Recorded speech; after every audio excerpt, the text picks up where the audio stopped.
Ya una vez había hablado del concepto de responsabilidad. Les comenté que un compañero juzgador me lo había preguntado hasta en 2 ocasiones y que, pues bueno, yo le había dicho que la responsabilidad era el deber de dar cuenta. Aquella ocasión platicamos que una persona en la vida común es responsable cuando es puntual, cuando es trabajadora, cuando no miente, cuando es honesta, cuando tiene virtudes, es muy responsable. Hija, cásate con él, es muy responsable, ¿no? También habíamos hablado de un autor que es Hart, de un libro que se llama Crimen y Punición o Crimen y Castigo, como el libro de Dostoyevsky, aquella novela.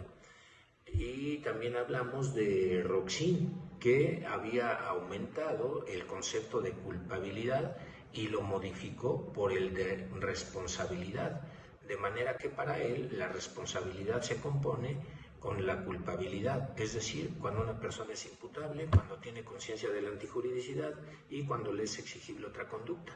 Pero eso no es suficiente para la imposición de la pena, de acuerdo con Roxin, porque también se requiere que exista necesidad y merecimiento de la pena, tal como lo dice nuestro Código Penal. Es el 75, la pena innecesaria.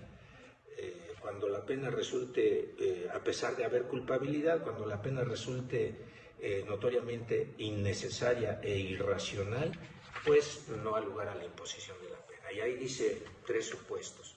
Bueno, entonces de esto se desprende que la culpabilidad ya no es, y la pena ya no es como decía Kant, que era un imperativo categórico. Es decir, a fuerza, siempre que haya un delito, decía Kant, se tiene que imponer la pena.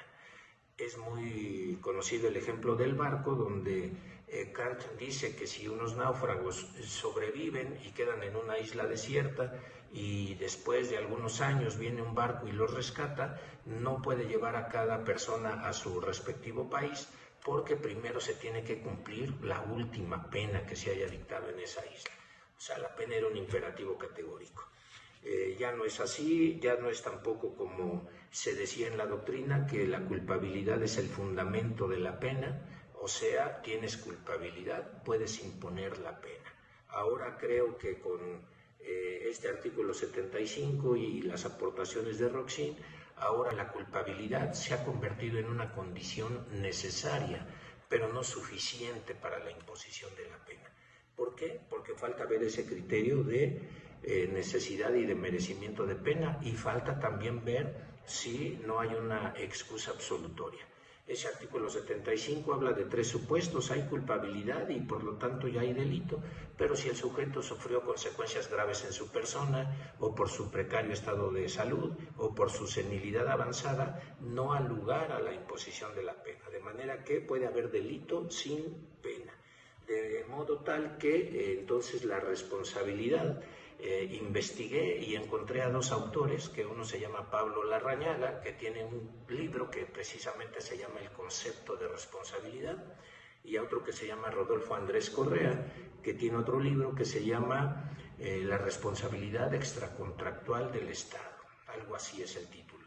Y sobre todo el primero de ellos define a la responsabilidad como la situación jurídica en la que se encuentra una persona que reúne las condiciones necesarias y suficientes, positivas y negativas, para recibir la imposición de la pena. O sea, se tienen que dar todos los elementos positivos del delito y no tiene que haber ninguno de los negativos, ni causa de ausencia de conducta, ni de atipicidad, ni causa de justificación, ni causa de inculpabilidad, y además necesidad y merecimiento de pena, y no debe haber excusa absolutoria. Solo ahí procede entonces ya la imposición de la pena, y ahí la persona es responsable. De la manera que, así como la culpabilidad es reprochabilidad, de manera simple, la responsabilidad es sancionabilidad. Es decir, te puedo sancionar.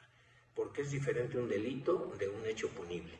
Un delito es conducta típica, antijurídica y culpable, pero quizá todavía no sea punible por lo que acabo de decir, la necesidad o merecimiento de pena, o por una excusa absolutoria. Entonces, cuando esto no pasa, ya hay responsabilidad, o sea, sancionabilidad. Espero que esto disipe la duda de mi compañero juzgador, que tanta inquietud tiene sobre este tema. Se cierra la audiencia.